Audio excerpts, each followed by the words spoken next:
Assalamualaikum warahmatullahi wabarakatuh. Apa kabar teman-teman semua? Sekarang kita akan lanjutkan pembahasan kita mengenai tryout ya. Tryout ini tryout yang kelima, kalau saya tidak salah. Jadi teman-teman yang belum tonton tryout sebelumnya silahkan tonton, dan soal-soal pembahasan SJT lainnya pada P3K tahun ini. Untuk teman-teman yang sudah ujian, selamat yang mendapat nilai tinggi. Saya hanya menampilkan saja samping kiri kanan ya Bapak Ibu, karena berhubung durasi ya, waktu yang saya jaga, takut ada yang ngomel-ngomel lagi dan ini dan itu dan sebagainya. Silahkan teman-teman baca di samping teman-teman kita yang sudah ujian dan mendapat nilai bagus berkat belajar di sini ya teman-teman. Nah, bagi yang masih mau memesan ebook bisa lihat di kolom deskripsi, di situ akan saya cantumkan ya ebook SJT dan guru kelas. Hanya itu yang sempat saya buat tahun ini teman-teman. Mohon maaf ya untuk mapel-mapel yang lain. Baik, sekarang kita sudah sampai di active listening ya, dan kesepakatan dan nilai kebiasaan berperilaku positif di lingkungan sekolah ya. Itu yang akan kita bahas, 2 poin kisi-kisi yang akan kita bahas pada kesempatan kali ini. Sebelum masuk ke materi, saya mohon bantuan teman-teman untuk klik subscribe, like, dan share ke sosial media teman-teman agar saya makin semangat untuk membuat video-video soal ataupun yang berkaitan dengan P3K tahun 2023 ini. Baik, kita langsung masuk ke soal yang pertama. Apa yang menjadi karakteristik utama dari active listening dalam konteks pembelajaran? A. Menunggu giliran untuk berbicara. B. Fokus pada pembicara tanpa gangguan. C. Menolak berbagi pendapat. D. Mendominasi percakapan. E. Membandingkan informasi dengan pengalaman sendiri. Silahkan dijawab dulu seperti biasa teman-teman.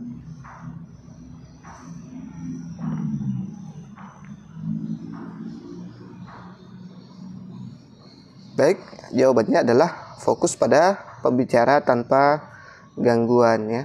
Active listening melibatkan fokus penuh pada pembicara tanpa interupsi atau gangguan. Ini memungkinkan seseorang untuk benar-benar memahami pesan yang disampaikan oleh pembicara. Kita lanjut ke soal berikutnya. Aisyah sedang mendengarkan presentase tentang sejarah Indonesia. Pembicara sedang menjelaskan tentang perjuangan kemerdekaan. Ketika pembicara menyebutkan tokoh-tokoh pergerakan kemerdekaan, Aisyah memperhatikan dengan seksama, mencatat poin-poin penting dan mengajukan pertanyaan pada saat yang tepat. Tindakan Aisyah ini menunjukkan A. Passive listening, B. Critical listening, C. Selective listening, D. Reflective listening, E. Active listening. Dijawab dulu. Kalau dirasa terlalu cepat bisa di pause dulu videonya teman-teman.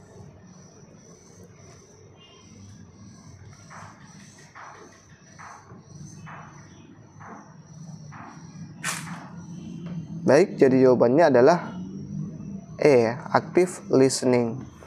Active listening melibatkan fokus penuh pada pembicara, berusaha memahami informasi yang disampaikan, mengajukan pertanyaan, dan mencatat poin-poin penting. Dalam contoh ini, Aisyah secara aktif terlibat dalam proses mendengarkan dengan mencatat informasi yang penting dan mengajukan pertanyaan yang menunjukkan keterlibatan dan pemahaman mendalam. Kita lanjut ke soal berikutnya. Budi sedang mendengarkan kuliah tentang fisika modern. Meskipun topik tersebut cukup sulit, Budi mencatat beberapa konsep kunci dan mencoba mengaitkannya dengan pengetahuan sebelumnya. Ketika dosen memperkenalkan konsep baru, Budi membuat asosiasi dengan teori yang sudah dia pelajari sebelumnya. Tindakan Budi ini menunjukkan A. Surface listening, B. Reflective listening, C. Critical listening, D. Selective listening, E. Sympathetic listening.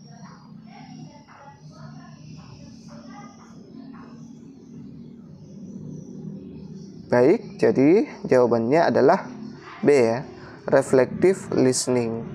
Reflective listening itu melibatkan proses memahami dan merespon informasi yang didengar dengan membuat asosiasi. Jadi ada membuat asosiasi ya di reflective listening, merefleksi ya, mengaitkan dengan pengetahuan sebelumnya serta mempertimbangkan implikasi dari informasi yang disampaikan. Budi menggunakan pendekatan ini dengan mencoba mengaitkan konsep baru dengan pengetahuan sebelumnya, menunjukkan pemahaman mendalam terhadap materi yang dipelajari. Jadi kalau ada kata mengaitkan, itu namanya reflective listening ya. Siapa tahu nanti teman-teman menemukan soal seperti ini yang mirip kasusnya. Kita lanjut. Dian sedang mengikuti pelajaran matematika. Guru memberikan penjelasan tentang metode baru dalam menyelesaikan soal integral yang kompleks. Dian dengan antusias mencatat setiap langkah secara teliti, mengamati dengan seksama, dan sesekali mengajukan pertanyaan kepada guru. Tindakan Dian ini mencerminkan A. Empathetic listening, B. Analytical listening, C. Reflective listening, D. Critical listening, E. Selective listening. Kira-kira yang mana jawabannya teman-teman?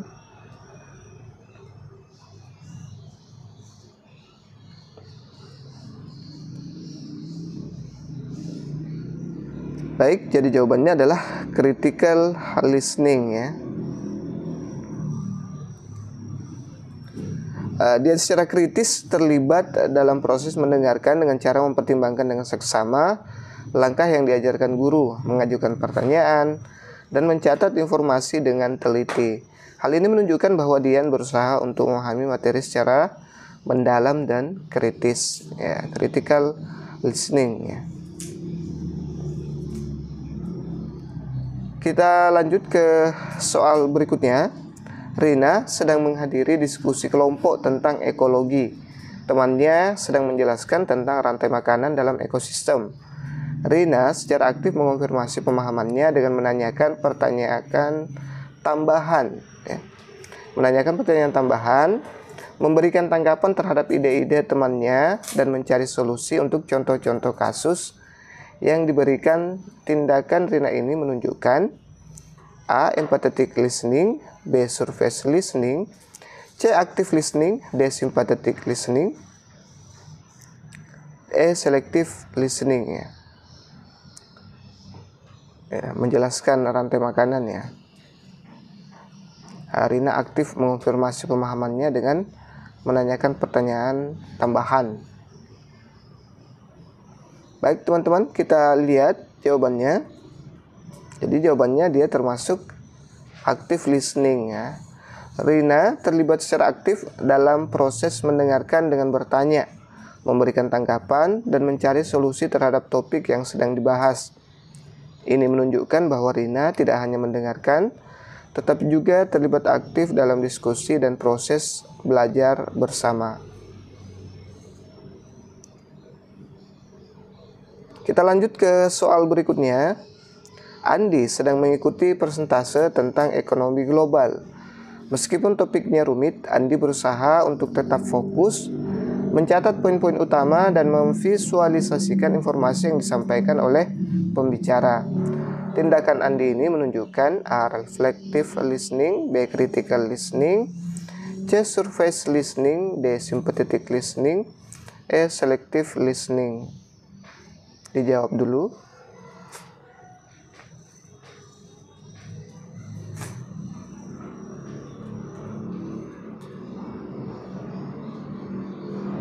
Baik, jadi jawabannya adalah surface listening ya. Meskipun Andi mencoba untuk fokus dan mencatat informasi, upaya ini masih terbatas pada pemahaman permukaan dari materi yang disampaikan. Andi mungkin mencatat poin-poin utama tanpa melibatkan analisis mendalam atau membuat koneksi yang lebih dalam terhadap materi yang sedang dipelajari ya. Ini agak rumit untuk Andi. Baik, kita lanjut ke soal berikutnya. Saat sedang mendengarkan penjelasan guru di kelas, Andi memastikan dirinya fokus pada apa yang disampaikan guru. Dia menjelaskan poin-poin penting dan sekali menganggukkan kepala untuk menunjukkan pemahamannya. Tindakan Andi ini merupakan contoh dari A. Passive listening, B. Reflective listening, C. Active listening, D. Selective listening, E. Attentive listening. Silahkan dijawab.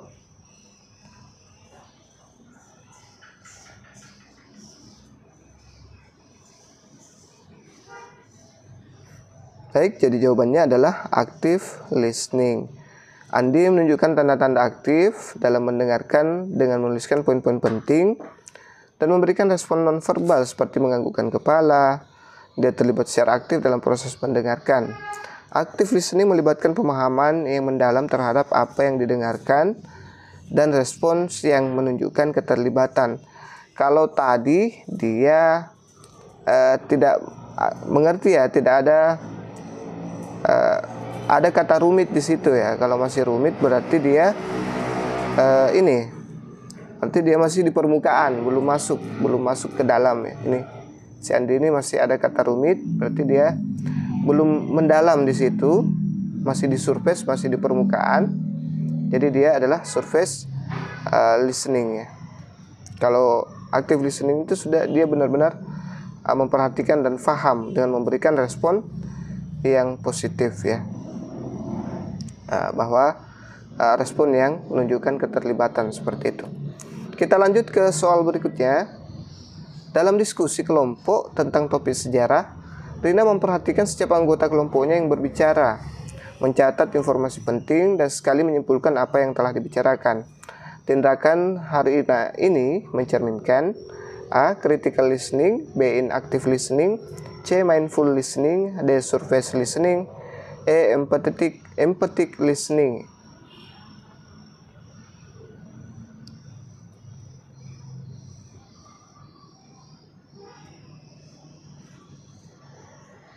Baik, jadi jawabannya adalah mindful listening.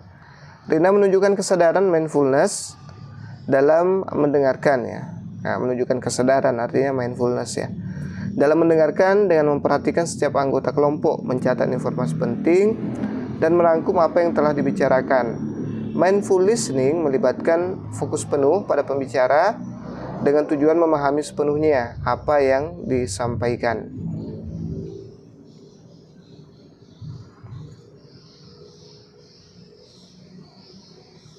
Kita lanjut ke soal berikutnya. Ketika sedang mendengarkan presentasi temannya tentang lingkungan, Denny secara aktif bertanya untuk mendapatkan klarifikasi dan memberikan umpan balik positif pada ide-ide yang disampaikan. Tindakan ini menunjukkan kemampuan A. Passive listening, B. Selective listening, C. Reflective listening, D. Empathic listening, E. Interactive listening. Dijawab dulu.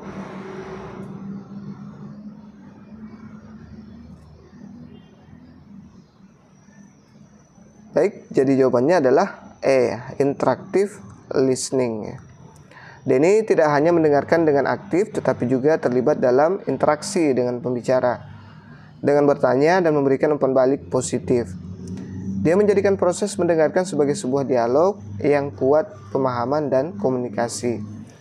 Ya, kita ini sebagai tambahan dalam konteks belajar, active listening merupakan keterampilan kunci yang membantu siswa untuk memahami materi secara lebih baik, meningkatkan interaksi di dalam kelas, dan memperkuat proses pembelajaran. Dengan mempraktikkan active listening, siswa dapat lebih terlibat dan memperdalam pemahaman mereka terhadap materi yang disampaikan. Itulah pengertian dari active listening itu sendiri. Jangan sampai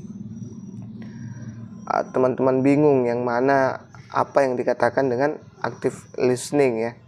Bukan hanya di bahasa Inggris atau di bahasa Indonesia saja, tapi semua ya, semua mata pelajaran. Jadi ini harap dipahami baik-baik. Ada juga teman-teman yang screenshot materi saya sambil baca-baca, itu mendapatkan nilai ranking 9 dari 199 formasi. Nilainya itu hampir 600 teman-teman. Tadi sudah saya cantumkan di depan ya. Bisa teman-teman lakukan itu kalau tidak mau beli e-book ya. Bisa. Karena di e-book saya itu sama dengan apa yang sampaikan di YouTube. Seperti itu teman-teman. Dalam lingkungan belajar yang kondusif, kesepakatan dan kebiasaan positif dapat diwujudkan melalui, nah kita sudah masuk sekarang di kebiasaan positif ya. Kesepakatan dan kebiasaan positif di lingkungan belajar. A. Kemandirian siswa dalam menentukan tujuan belajar mereka sendiri. B. Pengawasan ketat dari guru terhadap siswa dalam proses belajar. C. Menyediakan kebebasan dalam mengekspresikan pendapat di kelas. D. Kompetensi yang intens antara siswa untuk mencapai peringkat tertinggi. E. Penilaian yang ketat dan sering terhadap setiap tindakan siswa di kelas. Coba dijawab dulu.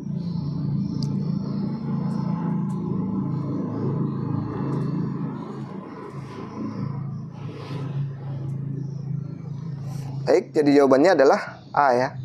Kemandirian dalam menentukan tujuan belajar mereka sendiri. Kesepakatan dan kebiasaan positif di lingkungan belajar dapat terwujud dengan memberi siswa kontrol atas tujuan mereka belajar mereka sendiri ya. Hal ini membantu mereka merasa memiliki tanggung jawab penuh terhadap proses belajar, menciptakan lingkungan belajar yang kondusif. Kita lanjut ke soal berikutnya. Di kelas X, guru memberikan tugas kelompok yang harus diselesaikan. Maaf, saya agak buru-buru ya, karena ini sudah hampir maghrib ya untuk sebentar malam ini. Guru memberikan tugas kelompok yang harus diselesaikan dalam waktu 1 minggu. Anggota kelompok sepakat untuk bertemu setiap hari Rabu dan Jumat pukul 16 hingga 18 di perpustakaan sekolah hari ini. Hal ini bertujuan untuk A. Mempercepat penyelesaian tugas kelompok. B. Meningkatkan kerjasama dalam kelompok. C. Mengurangi produktivitas belajar. D. Menjaga waktu luang di rumah. E. Menjaga jarak fisik antara anggota kelompok. Silahkan dijawab dulu teman-teman. Jadi jawaban yang tepat adalah opsi B ya. Jadi teman-teman pause dulu videonya ya. Saya agak buru-buru karena ini sudah menjelang maghrib ya. Dengan kesepakatan bertemu secara teratur, anggota kelompok dapat saling membantu dan berkolaborasi lebih baik ya. Meningkatkan produktivitas dan memperkuat kerjasama dalam menyelesaikan tugas kelompok ya. Meningkatkan kerjasama ya. Baik, kita lanjut ke soal berikutnya. Sebuah studi kasus menunjukkan bahwa siswa yang secara rutin menyimpan catatan dari setiap materi yang dipelajari cenderung lebih sukses dalam ujian dibanding dengan mereka yang tidak. Hal ini menunjukkan A. Kebiasaan positif dalam belajar. B. Kebiasaan yang tidak relevan. C. Kesulitan dalam memahami materi. D. Ketergantungan pada catatan. E. Kurangnya waktu luang. Silahkan dijawab teman-teman, di pause kalau dirasa terlalu cepat ya. Saya agak buru-buru ya. Baik, jadi jawabannya adalah opsi A ya. Kebiasaan positif dalam belajar. Menyimpan catatan sebagai kebiasaan positif membantu siswa untuk mereview materi secara berkala, memperkuat pemahaman, dan mempersiapkan diri lebih baik dalam ujian. Seperti itu teman-teman. Kita lanjut ke soal berikutnya. Seorang siswa mengalami kesulitan mematuhi jadwal belajar yang telah ditetapkan karena sering terganggu oleh teman-temannya yang mengundangnya untuk bermain game online. Tindakan yang tepat untuk mengatasi masalah ini adalah A. Menolak semua undangan teman untuk bermain game. B. Mengubah jadwal belajar sesuai keinginan teman. C. Berkomunikasi dengan teman-teman tentang pentingnya waktu belajar. D. Mengabaikan jadwal belajar dan bermain game sepanjang hari. E. Menyimpan permainan online dari perangkatnya. Nah, ini ada kasus selalu diajak main game ya, sehingga jadwal belajarnya terganggu ya. Baik teman-teman, kita lihat jawabannya. Saya yakin teman-teman sudah mengunci. Jadi jawaban terbaik ada di opsi C ya. Berkomunikasi dengan teman-teman, pentingnya waktu belajar ya. Berkomunikasi dengan teman-teman tentang pentingnya waktu belajar dapat membantu menciptakan kesadaran akan kebutuhan untuk fokus pada pendidikan ya, serta menghormati jadwal belajar. Nah, ini kebiasaan positif ya. Ini kebiasaan negatif yang ingin dirubah ke kebiasaan positif ya. Cara yang paling efektif adalah berkomunikasi ya. Berkomunikasi dengan teman-teman tentang pentingnya waktu untuk belajar. Kita lanjut ke soal berikutnya. Dalam kelompok belajar, Amin memiliki kebiasaan untuk mendengarkan pandangan dari semua anggota sebelumnya membuat keputusan bersama. Sebelum membuat keputusan bersama. Tindakan ini mencerminkan A. Keterbukaan dalam komunikasi, B. Dominasi dalam pengambilan keputusan, C. Kebutuhan akan pengakuan, D. Kekurangan kepercayaan diri, E. Kemandirian dalam belajar. Ya. Kira-kira yang mana nih teman-teman? Si Amin ini setiap kali ingin mengambil keputusan harus meminta selalu ya punya kebiasaan untuk selalu mendengarkan atau pendapat dari semua anggota. Baik, kita lihat jawabannya. Jadi jawabannya adalah A. Keterbukaan dalam komunikasi. Pilihan A mencerminkan kemampuan Amin untuk mendengarkan pandangan semua anggota sebelum membuat keputusan, menunjukkan sikap terbuka terhadap berbagai sudut pandang. Seperti itu. Kita lanjut ke soal berikutnya. Seorang siswa selalu berbagi materi dan sumber belajar dengan teman-temannya tanpa terkecuali.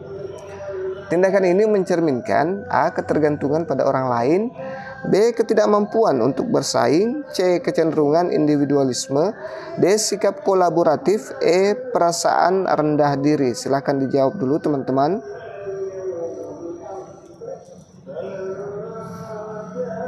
Baik, jadi jawabannya adalah sikap kolaboratif. Si siswa ini dia suka bekerja sama ya, saling berbagi. Tindakan siswa tersebut menunjukkan sikap kolaboratif yang positif dengan berbagi pengetahuan dan sumber belajar kepada teman-temannya.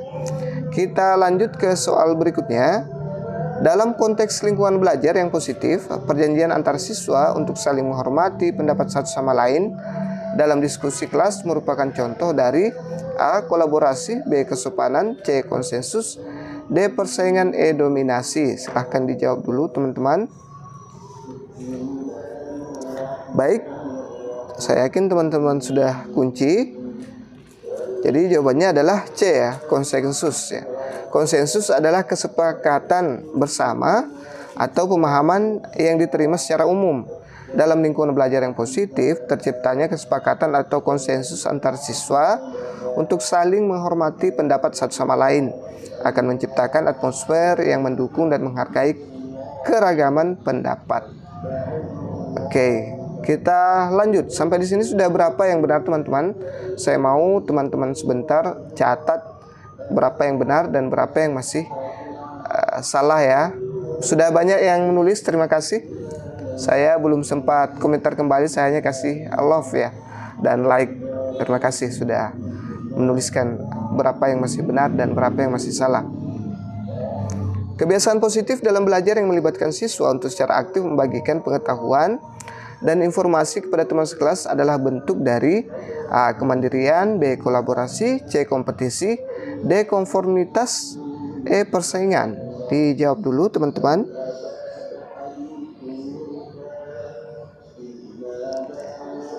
Jadi jawabannya adalah opsi B ya, kolaborasi. Kolaborasi adalah kerjasama aktif antara individu untuk mencapai tujuan bersama. Ketika siswa secara aktif berbagi pengetahuan dan informasi kepada teman sekelas, mereka berkolaborasi untuk saling membantu dan memperkaya pemahaman bersama, menciptakan lingkungan belajar yang positif. Seperti itu teman-teman. Baik, kita lanjut ke soal berikutnya. Seorang siswa mengusulkan untuk membuat jadwal belajar kelompok guna memastikan waktu yang efisien dalam mempersiapkan tujuan bersama-sama. Tindakan ini mencerminkan A. Pemecahan masalah, B. Disiplin diri, C. Tanggung jawab bersama, D. Mengelola waktu, E. Komunikasi efektif. Ya, ini ada kasus siswa mengusulkan untuk membuat jadwal. Saya yakin teman-teman setelah menemukan kata kunci ini langsung bisa menjawab ya. Baik, kita lihat teman-teman sudah mengunci pastinya. Jadi jawabannya adalah mengelola waktu ya. Ini sudah ada kata membuat jadwal dan sebagainya, memastikan waktu yang efisien. Jadi dia terkait dengan pengelolaan waktu. Mengelola waktu dengan membuat jadwal belajar kelompok menunjukkan kesadaran akan pentingnya efisiensi waktu dalam proses belajar. Ini adalah kebiasaan positif yang membantu siswa untuk belajar secara teratur dan terorganisir. Seperti itu, teman-teman. Soal selanjutnya, dalam situasi diskusi kelas, seorang siswa terbuka menerima beragam sudut pandang dari teman-temannya, bahkan jika berbeda dengan pendapatnya. Hal ini menunjukkan tingkat A. Kemandirian, B. Empati, C. Percaya diri, D. Keterbukaan, E. Kerendahan hati. Jadi jawabannya adalah opsi D ya, keterbukaan. Ya, ini terbuka ya. Ada kata terbuka di sini ya. Selalu meminta pendapat dengan teman-temannya. Sikap terbuka menerima sudut pandang yang berbeda menunjukkan keterbukaan dalam berpikir dan belajar. Ini adalah kebiasaan positif yang menciptakan lingkungan belajar yang inklusif dan mendukung. Baik teman-teman, kita lanjut ke soal berikutnya. Suatu kelompok belajar menetapkan aturan untuk menghargai waktu satu sama lain dengan hadir tepat waktu dalam setiap pertemuan. Tindakan ini menunjukkan sikap A. Tanggung jawab, B. Konsistensi, C. Ketegasan, D. Keteraturan, E. Kepemimpinan. Silahkan dijawab teman-teman.